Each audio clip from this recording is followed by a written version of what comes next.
Hello, wonderful people. In today's video, we're going to discuss all the possible questions from the diary of Annie Frank. So make sure you watch this video until the end because I think once you watch this video, you're going to be thorough with the story. So let's begin. The first question. When did Annie start writing in her diary? A. When she was 11 years old. B. When she was 12 years old. C. When she was 13 years old. Or D. When she was 10 years old. I hope you've already thought of your answer because the answer is C. When she was 13 years old. The next question. What does Annie think about her father? A. She thinks he's the most adorable father she has ever seen. B. She hates him for not supporting her. C. She feels no emotions towards him. Or D. She likes him but not as much as her mother. Okay, and what do you think the answer is? The answer is A. She thinks he's the most adorable father that she has ever seen. The next question. Why was writing a diary a strange experience for Annie? So this is an important question. It was a strange experience for Annie because she had never written anything before. So that was one reason that she had never written. The second point is also she believes that later on neither her nor anyone would be interested in the musings of a 13-year-old schoolgirl. That is why she felt that writing a diary is a strange experience. The next question. Why does Annie Frank feel like writing? A. She wanted to improve her handwriting. B. She wanted to unburden things off her chest. C. She wanted to become famous.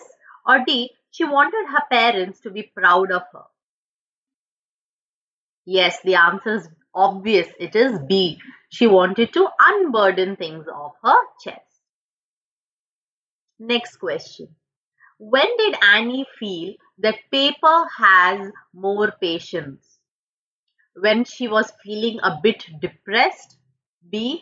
Sitting at home bored and listless. C. Sitting alone with chin in the hands and brooding. Or D. All of the above. So when did she feel that paper has more patience? It is all of the above. When she was feeling a bit bored, she was sitting at home listless, and she was a bit depressed, and she was sitting alone with chin in the hands and brooding.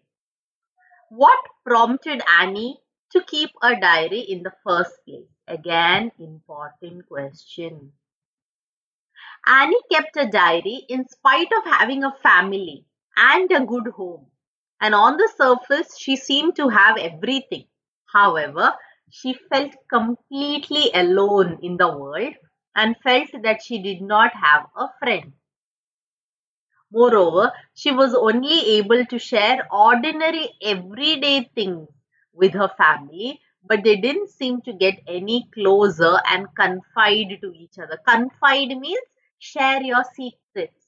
So, even if she had a family and a good home, in spite of having everything, she felt completely alone in a world and she felt that she did not have any friends.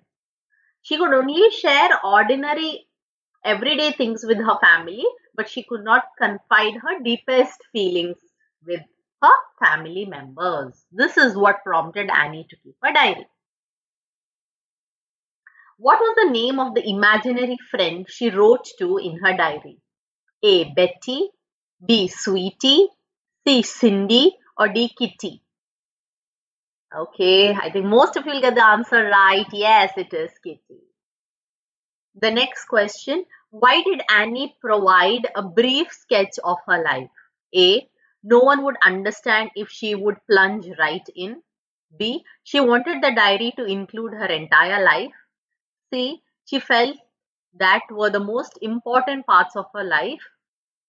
Or D. She did not know to write a story from in between? The answer is no one would understand if she would plunge right in. That is why she gave a brief sketch of her life until then. What makes you believe that Annie's relation with Mrs. Couperus was great? So, who was Mrs. Couperus? Her teacher, and who was also the headmistress. When at the end of the sixth form, she had to leave school, both she and her headmistress were in tears when they said their heartbreaking farewell. Farewell is goodbye. So both of them were in tears when they said their heartbreaking farewell. This makes us believe that her relationship with Mrs. Couperus was great. Next, what tells you that Annie loved her grandmother? No one knew how often she thought about her grandmother and still loved her after her passing. Passing means after she died.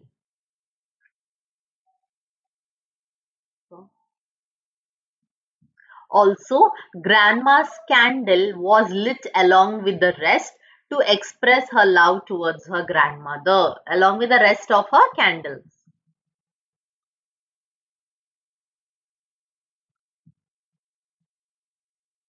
So, she often thought about her and still loved her. And her grandmother's candle also was lit along with the rest of her candles during her birthday celebration. Also, if you remember, when her grandmother was ill, they did not celebrate Annie's birthday. What does quacking in its boots mean? A. Wearing boots and quacking like a duck. B. Screaming loudly. C. Anxious about something that is going to happen. Or D. Getting angry and having an outburst. The answer is anxious about something that is going to happen. All the students in the class were quacking in their boots before the results came in. So next question, why was the entire class quacking in its boots? It was because of the forthcoming meeting in which the teachers would decide who would move up to the next form and who will be kept back, means who would fail and repeat that grade. Why was Mr. Keesing annoyed with Annie for ages?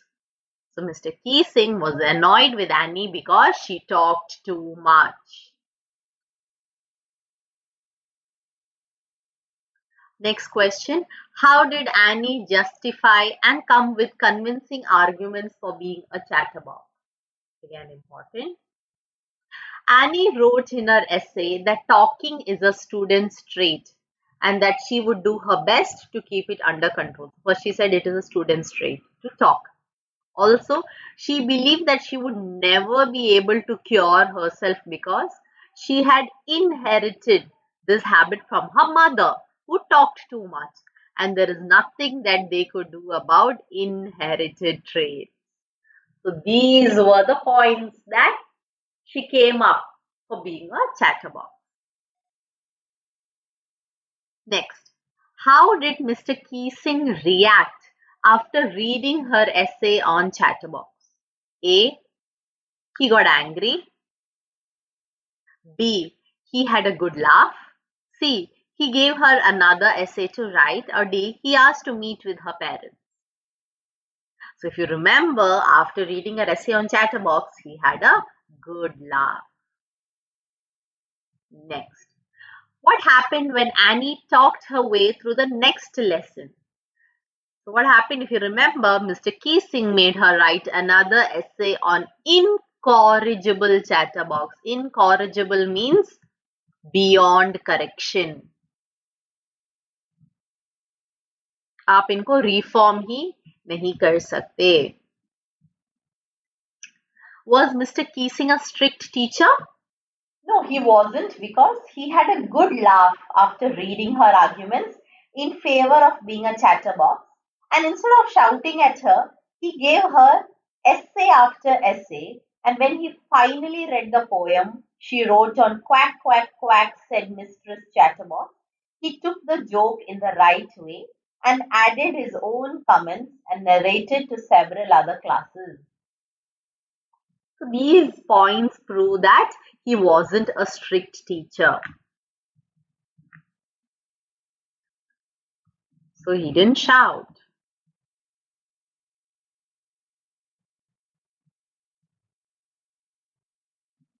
Okay. Make sure you mention all these points. What made Mr. Keesing allow Annie to talk in class? He was amused by her poem and took it in the right way. He read the poem in class and in several other classes and also added his own comments. Since then, she is allowed to talk and hasn't been assigned any extra homework. Next question. Does paper have more patience than people? Explain in your own words. So, this is an answer which I have written in my own words. Yes, I believe paper has more patience because people might get bored or irritated or annoyed and might not be available all the time to listen to your thoughts. But a paper is always available and doesn't judge a person, and hence they can freely pour out their emotions into the paper. Yeah, because papers are always available and they don't judge a people, but people on the other hand, they might get bored, irritated, annoyed, and may not be available all the time. And that's the end of all the questions. I hope you enjoyed watching this video and you got most of the answers right. Please share this video among your friends. And if you haven't subscribed, please do that right now. I'm praying for you. God bless.